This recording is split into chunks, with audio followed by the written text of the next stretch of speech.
Hi,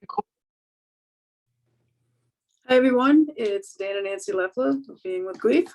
And here we are for our third free webinar describing who we are, what we do, and how we have come to share our story, to be part of community and to share some of the most important things that happen to us as humans. Yeah, so if you're watching this with us live now, or if you are watching it in the replay, welcome. Each month we have one of these free intro calls to introduce you to the topic for next month's deeper dive webinar, Changing the Conversation Around Grief. And we're going to spend a few minutes talking about what that topic is, just touching on some of the broader points so that we won't give away all of our good stuff until the webinar. And then after we have that conversation, we'll give you an opportunity to ask questions, and then we'll tell you how you can join us on our monthly webinar. Sounds great. So our topic this next month in May is transformation and resources, or resources for transformation. Correct. And what do we mean by that? And how does this fit into some of the other work that we've described in our previous videos? Yeah, and one of the things that each of us experienced, and for me, it was a huge surprise. I did not expect to go through such a huge transformation.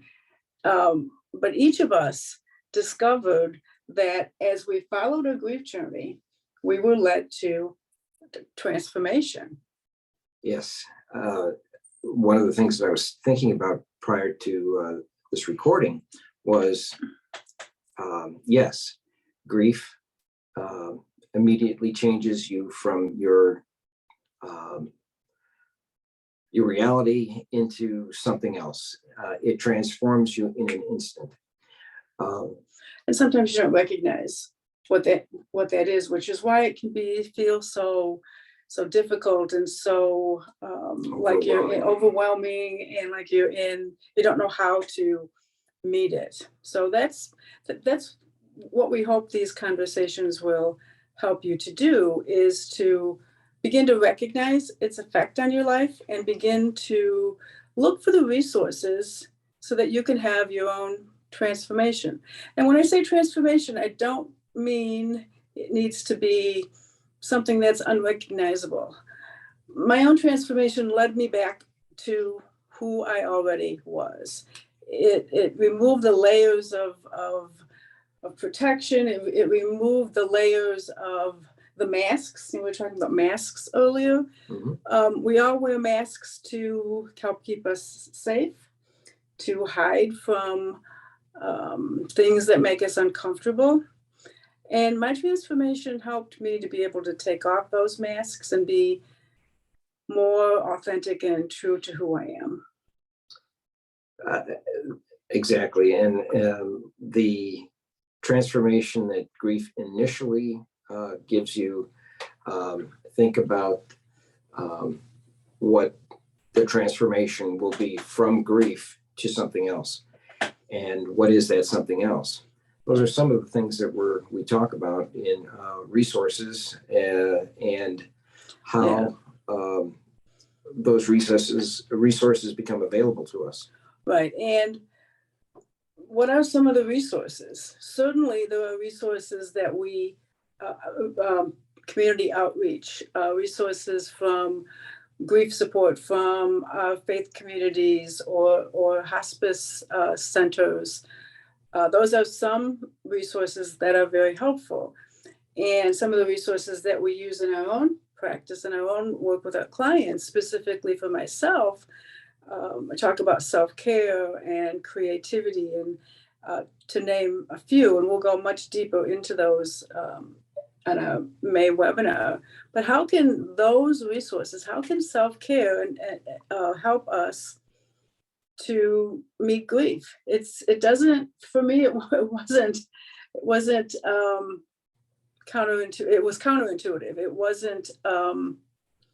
wasn't something that felt comfortable to me because I wanted to completely isolate. I didn't want to take care of myself. And I found out that just basic caretaking, like making sure that I ate nourishing foods, like even taking a shower when I didn't feel like it, gave me a greater capacity to be able to follow those breadcrumbs and move through Uncharted territory. uncharted territory. Yeah. And similarly, the transformation that I experienced was, I would like to think what a typical guy goes through. But I know that that's a generalization and may not be fair, because some people choose not to face their grief at all. And Yeah. and then they can get stuck in another part and round of what I call the hamster wheel of grief. And that is another topic that talk about in the grief recovery method, and also has been discussed before in some of the earlier videos. But the whole idea that we have different levels of that resource that we can call upon. And there is the interesting nibble that we'll give you for this coming lecture. Yeah.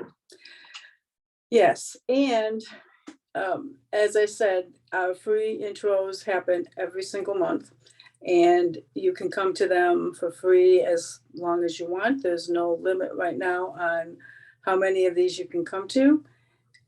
If you are a member of our webinar, Changing the Conversation Around Grief, sometimes our members show up too, which is great because then you can hear from them how they are benefiting from our conversations and from the webinar. So let me tell you just a little bit about the structure of the webinar and how you can be a part of it. A webinar is live every second Tuesday of the month at 11 a.m. Central Time.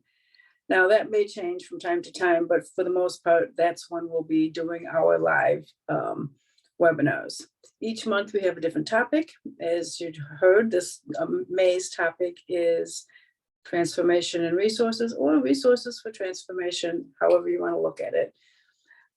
We also have guest speakers planned that will, as Nancy mentioned, in our work, we come across many different aspects of how to face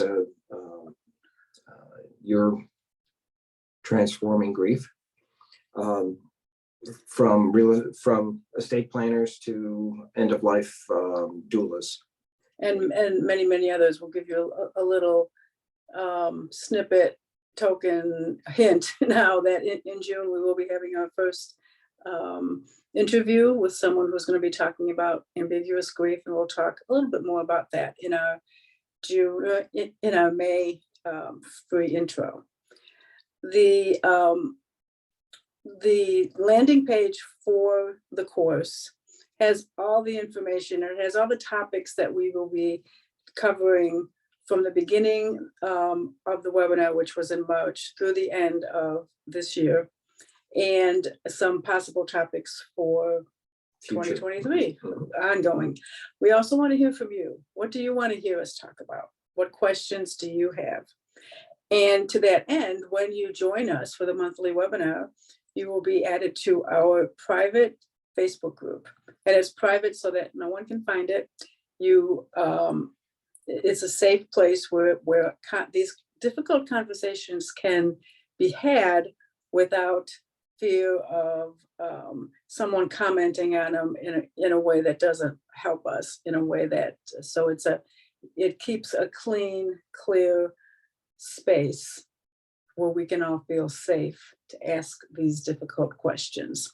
Right. And more about that when you join and how that works. But Yeah. the important thing is that the information is contained in the landing page yes. link. The first 3 months is $45, and you'll be able to click on the link and pay for that. And then after that, it's $20 a month. You will have access to all of our videos from the very beginning in March, as long as you are a member. And so if you join now and join us for our May webinar, you'll have March and April recordings on the membership site. And there's also some writing prompts and a few other things that we sometimes put in there just as a way to support the topic that we've been talking about in our monthly webinar. And so it's $45 for the first 3 months, and then $20 for each additional month. You will have access to all of those videos for as long as you remain a member, and you'll also be able to be in the Facebook community for as long as you remain a member. What are some of the advantages of the Facebook community? Well, I think that's where the conversation can really get real, and do it, as you mentioned, in a safe environment. Sometimes, and I know for myself, when we're having a discussion, there's times when I just can't put everything into words. And in Facebook, you're allowed to kind of craft your thoughts, share them, and then we can go into them more deeply and maybe have them become a subject of one of these monthly webinars. Yeah, absolutely. We want to hear from you. We welcome our community's input, our community's questions, and from time to time we will be in that group live answering questions or just getting a feel for where everyone is, because grief is a funny thing. We think that we have on an even keel, and all of a sudden we think we're on an even keel, and then all of a sudden something hits us, and we are thrown into yeah. That's right. I just wanted to put us on on screen. On screen. Let's turn. There we are. All right, so we are just about ready to end tonight. However, Amy, I see that you joined us. Do you have any questions for us? We were talking about transformation and grief, and that's going to be our main topic for the webinar in May. We're just giving a glimpse to what that will be. Awesome. I guess I think the thing I have a question on is, I know when I've gone through my own grief, and Nancy, you definitely have helped me with this, that, grief is a time for transformation. But obviously it's something that you don't necessarily want to say to someone who is fresh in grief about something, about a loss. So, how do you tell a loved one that this is an opportunity for transformation without, making sure it's the right timing with the right words and without being insensitive? Because it's like, oh, I lost my cat. Oh, well, at least this is time for transformation. That's really insensitive to say. So I think that I think there's a part of me that wonders, how do you communicate that when someone's obviously in grief? And I don't know if it's maybe just something just about timing, but it's just a matter of what do you say to them in order for them to see what is up ahead, that not all hope is lost? Yeah, that's a great question. And we touched briefly on that earlier. When we're in the early throes of grief, we don't often recognize or even want what we hear described as a transformation, because that sometimes means we're being called into something else, and we don't know what that something else is, because we're already in this place that is so uncomfortable and unknown, or like you said, uncharted territory. And so one of the things that is helpful is to recognize that the transformation isn't necessarily changing into something else. It's calling you back into who you already are. So it's taking away the layers of protection and allowing you to show up in a more authentic way to who you are. And it doesn't have to happen on anybody's timeline but your own. You're not ready until you're ready. And that being said, we also like to encourage people to look at what's the cost of not tending to your heart. What's the cost of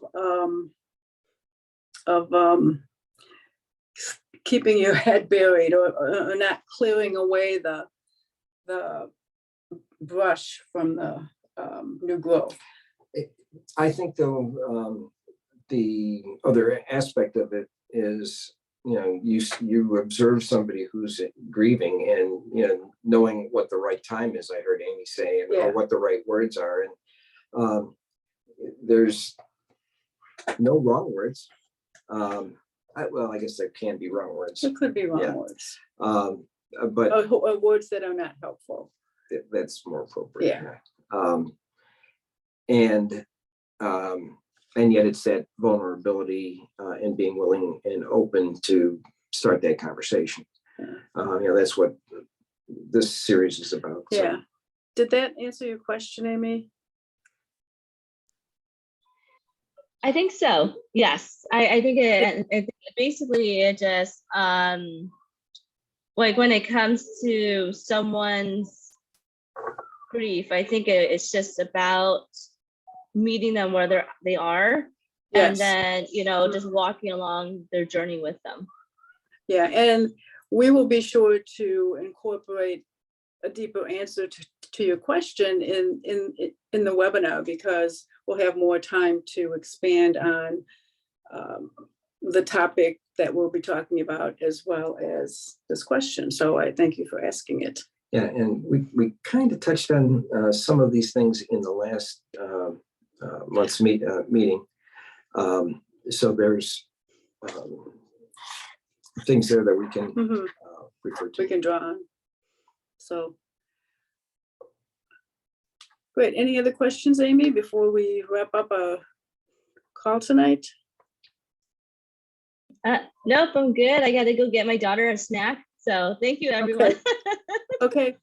Thanks for being here, Amy, and everyone else. We hope to see you all in our May webinar, Changing the Conversation Around Grief.